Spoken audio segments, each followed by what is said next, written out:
فبأي آلاء ربكما تكذبان كأنهن الياقوت والمرجان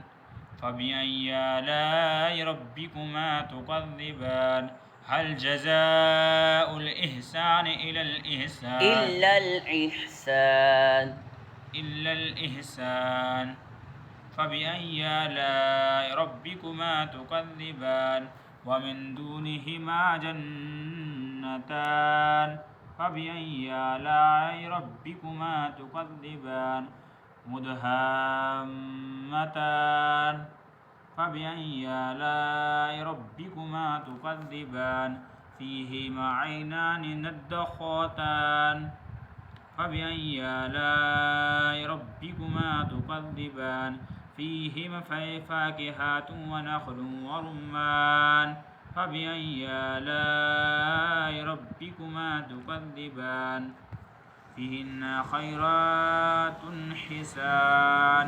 فبأي آلاء ربكما تكذبان حور مقصورات في الخيام فبأي آلاء ربكما تكذبان ألم يطمثهن إنس قبلهم ولا جان فبأي آلاء ربكما تكذبان